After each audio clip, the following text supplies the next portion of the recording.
वैष्णो माता का ध्वजा दर्शन श्री देवमयी मंदिर में सभी भक्तों का हार्दिक स्वागत है, हार्दिक अभिनंदन है। माता रानी का ध्वजा धाम, मां के वैष्णो धाम जो कि मां त्रेता युग से वहां पे विराजमान है, पिंडी स्वरूप में, 3 पिंडियों के स्वरूप में।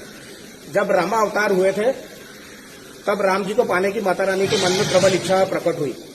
तो जब राम जी से मां ने अपनी इच्छा प्रकट की तो राम जी ने कहा कि मैं मर्यादा पुरुषोत्तम हूं, मैं आपको नहीं अपना सकता। तो मां ने राम से पूछा कि मैं क्या जतन करूं जो आपको पा सकूं। तो राम जी ने कहा था कि कलयुग में जब मेरा 12वां अवतार, विष्णु जी का 12वां अवतार होगा, जो कि कल्कि अवतार के नाम से शास्त्रों में वर्णित है, तब हमारा मिलन संभव होगा। तब तक आप त्रिकूट पर्वत पर मुझे पाने के लिए तपस्या करो और लोगों की मनवांछित फलों की इच्छा की पूर्ति करो। जब एक दिन में 1.25 लाख से ऊपर यात्री आपके दर्शन करेंगे, उसके बाद हमारा मिलन संभव होगा। कुछ इस प्रकार से माता रानी को राम जी ने उनको आश्वासन दिया कि आप त्रिकूट पर्वत पर विराजमान रहिए। और मां 3 स्वरूपों में, सरस्वती, काली और लक्ष्मी के रूप में मां ऊपर विराजमान है। जो बुद्धि के रूप में कुछ मांगने आते हैं उन्हें सरस्वती के रूप में प्रदान करती हैं, जो लक्ष्मी के रूप में मांगने आते हैं, धन वैभव मांगने आते हैं, उनको लक्ष्मी के रूप में प्रदान करती हैं, और जो बल मांगने आते हैं उनको काली के रूप में मां प्रदान करती हैं। तो 3 स्वरूपों का कंबाइन पावर लेके मां वैष्णो का रूप धार के त्रिकूट पर्वत पर विराजमान है। त्रेता युग से रामा अवतार जब हुए थे, ये आपको मैंने बताया। जो ऊपर त्रिकूट पर्वत पर मां पिंडी स्वरूप में कब से विराजमान है। अब आज से 750 साल पहले एक भगत हुए, ब्राह्मण हुए, जिनका नाम हुआ श्रीधर। श्रीधर जी ने माता रानी की प्रकटा पाने के लिए जंगल जंगल भटककर वे तपस्या करते थे और मां की दर्शनों का उनके मन में प्रबल इच्छा हुई। तो मां उनकी भक्ति से प्रसन्न होकर मां ने उनको दर्शन दिए और स्वयं अपने साथ ऊपर गुफा दिखाने के लिए लेके गई और फिर उनसे कहा कि मैं इस गुफा में मेरा निवास है। फिर श्रीधर जी ता उम्र माता रानी की सेवा करने के लिए नीचे जहां उनका पैतृक निवास है, हंसाली गांव, वहां से वो रोज ऊपर भवन जाते थे और माता रानी की सेवा करके रात को और विश्राम के लिए अपने पैतृक निवास में आते थे। इसी तरह उन्होंने अपना पूरा जीवन यापन किया। माता रानी ने उनको एक वर दिया कि आप ही का कुल मेरी सेवा करेगा, जब तक मैं यहां विराजमान रहूंगी आप ही के पीढ़ी दर पीढ़ी वंशज मेरी पूजा करेंगे। आज भी ऊपर भवन पे जो मुख्य आरती होती है वो श्रीधर जी के पीढ़ी ही पूजा करते हैं। श्रीधर जी का जब समय पूरा होने वाला था तो श्रीधर जी ने माता रानी से वर मांगा कि आगे हमारा आपस में नाता कैसे बना रहेगा, अगर मैं संसार से चला गया तो हमारा आपस में कैसे नाता बना रहेगा। तो श्रीधर जी को मां ने एक वर दिया कि मैं आपके कुल में कभी न कभी किसी न किसी रूप में पुनः आऊंगी। जब श्रीधर जी की 4थी पीढ़ी हुई उसमें वो 4 भाई हुए। जो सबसे छोटे भाई थे उनका नाम था स्वामीदास जी। स्वामीदास जी के शादी के कुछ समय तक संतान सुख से वंचित रहने के कारण वे अपना पैतृक निवास छोड़कर इस स्थान पे आ गए जहां पे मां देवामाई आज विराजमान है। जो देवामाई जी का मंदिर आप देख रहे हैं, मां यहां आज से 550 साल पहले से विराजमान है। श्रीधर जी यहां आ गए और अपनी छोटी सी एक कुटिया बना के कुटिया में रहने लगे और यहां से फिर वो सेवा करने के लिए रोज प्रातः ऊपर त्रिकूट पर्वत पर जाते थे और शाम को वो अपने पैतृक निवास में आके, जो कि देवामयी मंदिर है, यहाँ पे आके रात्रि विश्राम करते थे। और उनकी धर्मपत्नी माता रानी की जोत जला के माता रानी के ध्यान में अपना पूरा दिन व्यतीत करती थी। 12 साल 9 महीने स्वामीदास जी इधर से रोज ऊपर जाते थे और दर्शन करने के उपरांत, माता रानी की सेवा करने के उपरांत शाम को रात्रि को विश्राम करने के लिए इस स्थान पे आते थे। और उनकी धर्मपत्नी यहाँ माता रानी की जोत जला के माता रानी के ध्यान में रहती थी। 12 साल के बाद 9 महीने माता रानी ने और कठिन परीक्षाएं ली उनकी। जैसे शेर, पुरानी कथाओं में हम पढ़ते हैं कि शेर आ गया, चीते आ गए, अलग अलग रूप से रुकावटें आने लगी। शारीरिक रूप से भी जब लाचार हो गए वो, तब भी उन्होंने अपना निष्ठा नहीं छोड़ी।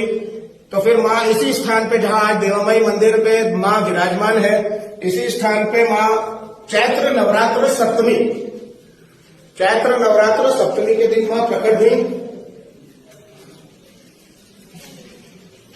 हर जगह जहां पे भी जाएंगे आप माता रानी के मंदिर में नवरात्रों में अष्टमी या नवमी मनाई जाती है, मगर देवामाई में सप्तमी मनाने का प्रचलन है। मां का प्राकट्य दिवस भी सप्तमी है और समावेश दिवस भी सप्तमी है। चैत्र नवरात्र सप्तमी जो मार्च अप्रैल में नवरात्रे आते हैं, उनमें मां सप्तमी पे इसी स्थान से मां पूरे शेर पर सवार होकर अस्त्र शस्त्र लेकर पूर्ण स्वरूप में माता रानी ने स्वामीदास जी को दर्शन दिए और कहा कि अब मैं इधर आपके घर में आ गई हूं, अब आपने मेरा ऊपर का ध्यान छोड़ देना है और अब आपने मेरी यही सेवा करनी है। उसके बाद पूर्ण स्वरूप में दर्शन देने के बाद मां कन्या रूप में आ गई और फिर मां 110 साल इस प्रांगण में देवामाई मंदिर में मां कन्या रूप में ही बाल लीलाएं की। और सबसे प्रिय चीज माता रानी की कोडी, मां यहाँ कोडियों के साथ खेलती थी। अपने आप मेन मुख्य द्वार से बाहर निकलेंगे तो एक लाल सी शिला देखेंगे, उस पर बैठ के मां अपनी छोटी छोटी सखियों के साथ कोडियों के साथ खेलती थी। मां की ये सबसे प्रिय चीज है। आप भिन्न भिन्न प्रकार के व्यंजन ले आइए या भिन्न भिन्न प्रकार की मिठाइयां ले आइए या एक कोडी ले आइए, माता रानी का ध्यान कोडी की तरफ जाएगा। मां को इतनी प्रिय है कोडी। मां अपने 110 साल निवास के दौरान मां कोडियों के साथ ही अपनी छोटी छोटी सखियों के साथ खेला करती थी। सभी भक्तों से ये एक विशेष निवेदन है, जब भी माता रानी के दर्शनों को आए तो वे एक कोडी माता रानी को जो सबसे प्रिय चीज है वो अर्पित करने के लिए जरूर अवश्य लेके आए। और माता रानी का खजाना भी यही है। देवामाई मंदिर में आपको खजाने के रूप में कोडी दी जाती है। तो ऊपर मां गीटियों के साथ खेली थी और देवामाई में मां कोडियों के साथ खेली है। कौल कुंडोली में मां गेंद के साथ और झूला झूली है। अलग अलग जगह पर मां ने अलग अलग भिन्न भिन्न प्रकार से लीलाएं की हैं और खेल खेले हैं।